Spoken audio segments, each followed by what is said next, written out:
మీ అందరికీ Saint yawns కుటుంబంలోనికి స్వాగతం, సుస్వాగతం.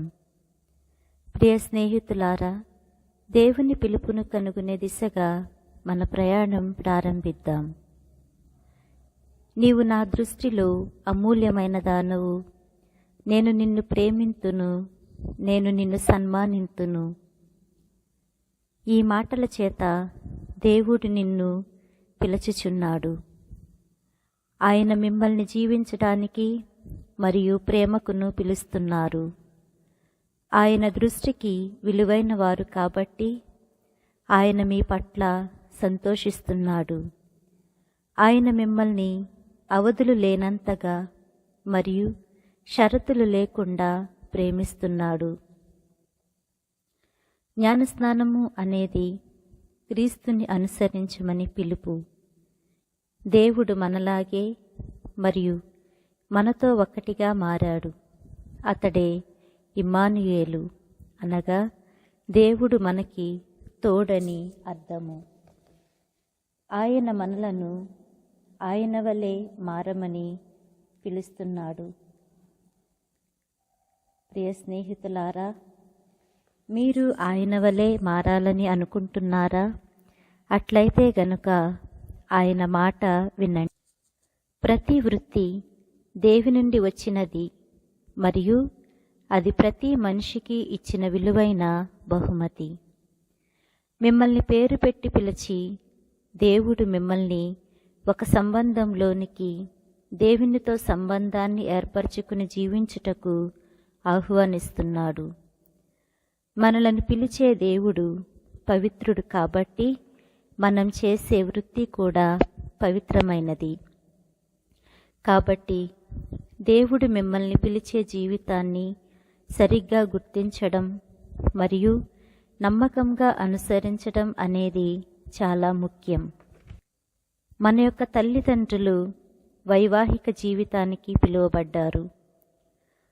ఉత్తర ఇటలీలోని ట్యూరిన్ యొక్క అత్యంత సంపన్న కుటుంబాల్లో ఒకరైన వారు కార్లో టాంక్రెడి మరియు జూలియా బరోలో.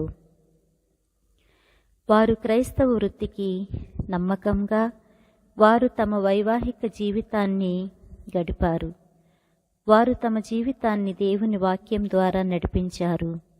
వారి జీవితంలో అన్నిటితో ఆశీర్వదించబడినప్పటికీ వారు వారి సొంత పిల్లలతో ఆశీర్వదించబడలేదు.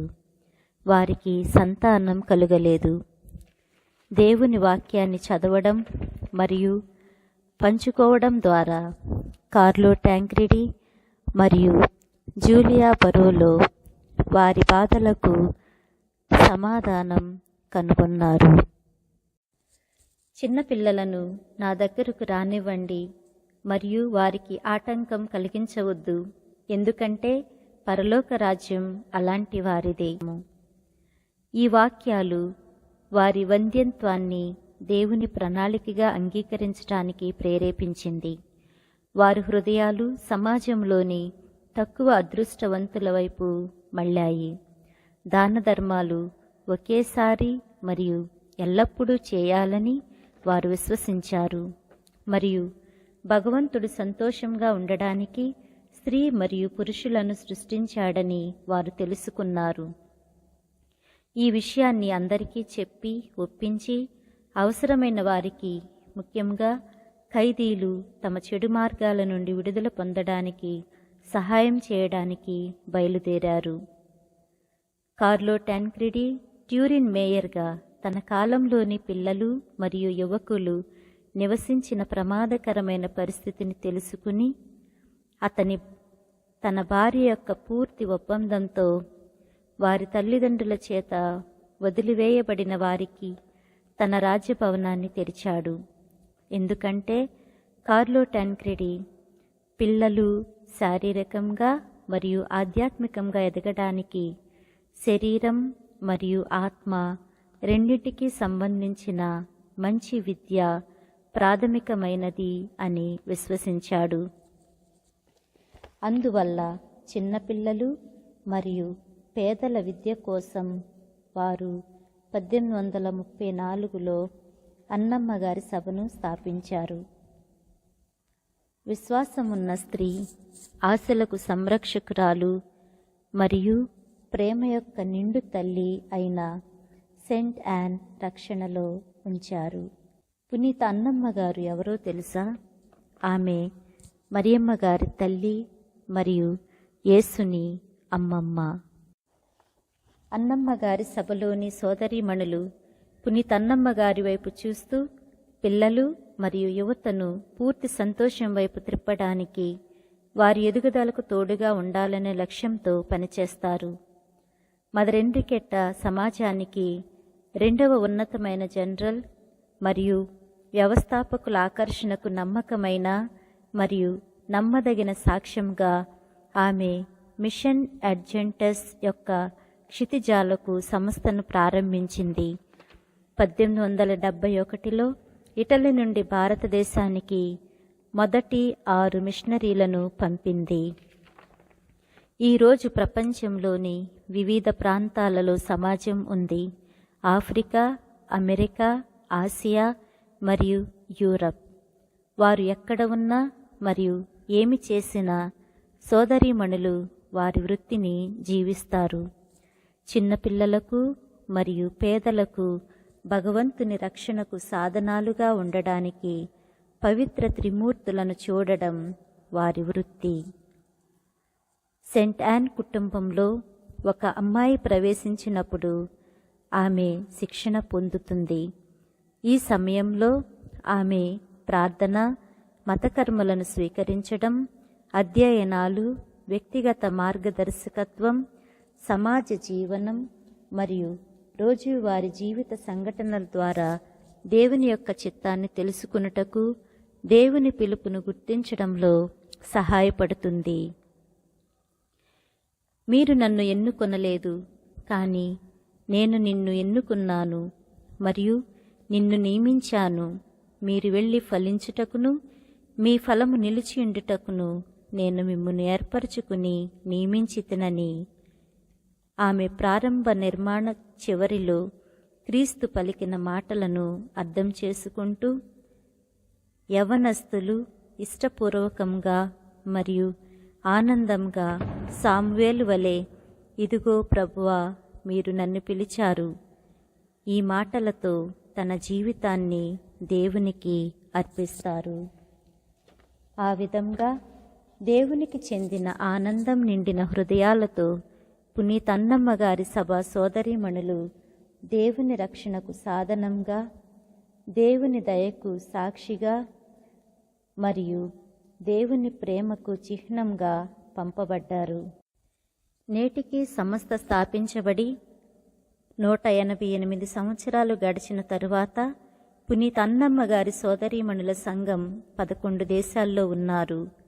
భారతదేశంలో పునీత అన్నమ్మ గారి కుటుంబం ఇప్పటికీ 150 సంవత్సరాలు పూర్తి చేసుకుంది మరియు ఈరోజు ఈ సంఘం భారతదేశంలోని 5 రాష్ట్ర భాగములలో చాలా వరకు విస్తరించి ఉంది.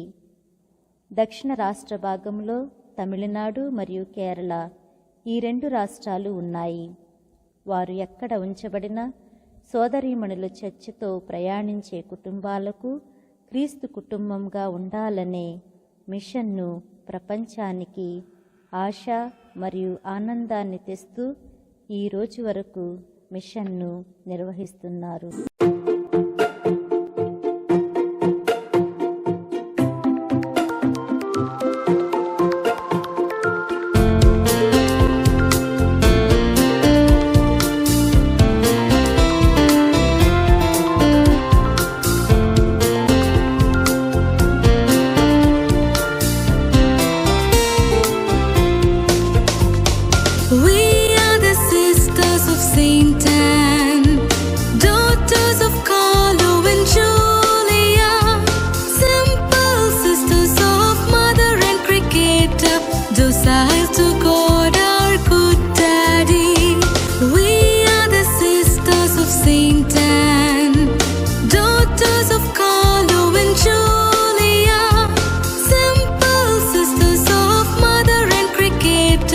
Docile to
spirituality.